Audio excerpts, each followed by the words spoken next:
We know that you love shootouts. Here at Ignition GT, we love them too. So when Michelin offered us an opportunity to track test 3 popular performance models, obviously we jumped at the opportunity. That is my happy dance because this track is not just any old track. This is Zolder in Belgium. And we're not doing pedal power, we're doing horsepower. Built in 1963, this fast-flowing track hosted 10 F1 races, the last in '84, before F1 moved to Spa. But Zolder will always be remembered for the horrific crash in F1 qualifying in '82 that claimed the life of Gilles Villeneuve.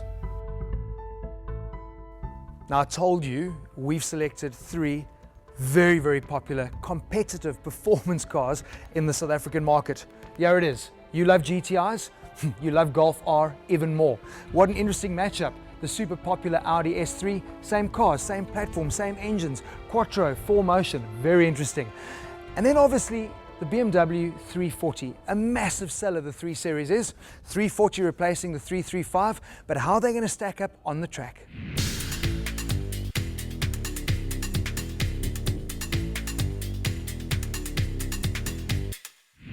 So quite clearly this is Marius in a very, very happy place on a car around a flippin' racetrack, a track that he doesn't know, but we're going to try and figure it out as quickly as we can. What makes this shootout really interesting for me is that we've got 2 identical cars. And when I say identical, all that's different is the badging. We've obviously got the Golf R, which I've chosen to start in, and then the Audi S3. Same platform, very much the same engine. They'll tell you there's slightly different performance.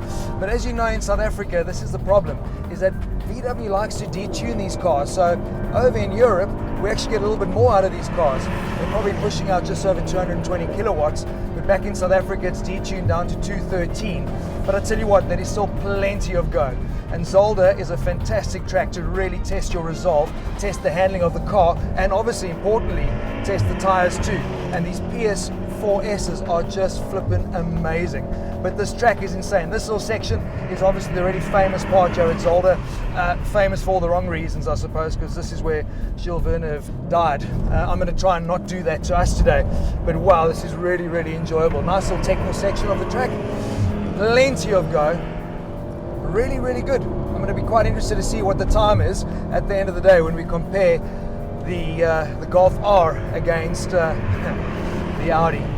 Is it going to be money versus badge, or is it going to be what car is the most fun to drive? Nearly there, nearly there. One more chicane to go. Oh man, this is so much fun. I just wish they'd build tracks like this. Just over 4 kilometers long, 10 corners, following the lie of the land. It really is pretty technical. Very, very enjoyable.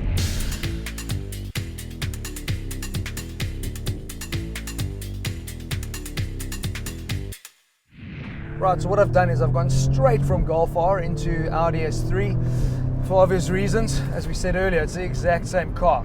Is it going to feel exactly the same driving? Let's find out. The exciting news for lovers of the S3 is that it has been improved performance-wise. That 2-litre TFSI engine is running a little bit quicker now. They've upped the ratings. Even in South Africa, we're going to have a bit more performance orientation out of it. So you're looking probably at about 220 kilowatts. You know what they say? They say it's because we run at altitude. They say because South Africa is so hot. Rubbish. I say it's because of service plans. But anyway, what I can tell you, what I do prefer Audi over Golf R is the soundtrack. Sounds a hell of a lot better in the Audi. And even though we're sitting in dynamic mode, they're both running with all-wheel drive systems. Obviously, one is the 4Motion, the other one is Audi's Quattro system. What I find, the Audi feels a little bit more alive, which I quite enjoy. So pitching into that corner, to do a bit of work, which is really nice. So if you are buying this car because you want to be a bit performance orientated, I think you definitely are going to be enjoying it. Very, very nice. Yeah, the turn-in, funnily enough, actually feels a little bit better for me as well. Maybe I'm just getting used to the track. But we are timing this, so it's going to be quite interesting at the end to see how this all lines up. You know, at the end of the day, same cars, the biggest difference is obviously the price tag. You're paying for the badge, and you do feel it inside the car because obviously there's just a lot more premium feel to the Audi. Virtual cockpit is obviously now something that's standard in the A3. And what is quite significant with the 2017 facelift is that it celebrates 20 years of the A3 being around. So that's pretty cool.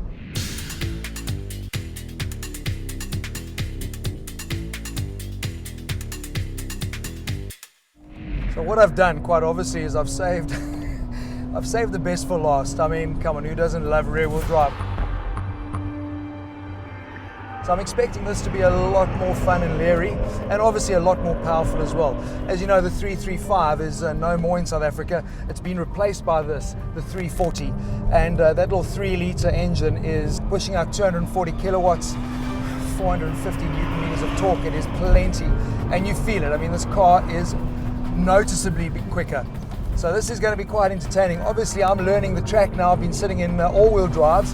Now suddenly we're getting to have a bit of fun in a rear-wheel drive car. But man, it flipping goes. It really, really is good. And obviously running with probably the best auto box in the business. It only comes out with auto back in South Africa, which is obviously the 8-speed ZF. And it does do the job fantastically well. So much fun. We're getting a lot of speed warnings. I guess that means because we're not doing a national speed limit here at the moment. Wow, I love that corner. The car gets a little bit light. It's probably going to get quite light under braking now as well. But I tell you what, these Michelin Pilot Sport 4S's are doing a fantastic job. I mean, this is kind of the ultimate for a guy who is spirited in his driving and you want the very, very best out of your tires. You're going to be getting it in this car. It is amazing. Tires, cars working in perfect harmony. Wow, I'm loving it. Feel the traction pulling there. We're nearly done. Going to be quite interesting to see how we do on time for this. Man, but this car's amazing. You see what I just love with the rear-wheel drive? It's just the turn-in feel that you have on the BMW and the driving position for me. I just feel like I'm sitting perfectly in my sweet driving spot. But turn-in is amazing. It's good to be back in a rear-wheel drive car. 3 different cars, 3 amazing driving experiences. Awesome to be on a racetrack. Thanks to Michelin for that. Let's see who was quickest. I mean, the BMW should be. That is the most powerful. Well, it's a good thing we're not reviewing racetracks because I could go on and on about how fantastic Zolder is for days. But what a very cool matchup in comparison. Obviously a nice spread in price, Golf R being the cheapest, the BMW 340 the most expensive. But what Michelin did to make it a real comparative test is they're running everybody on the exact same Michelin Pilot Sport 4S's 235 19s, which puts the BM at a slight disadvantage because it comes out standard on 245s. The question is, what is the fastest? And this might surprise you. The quickest was the Golf.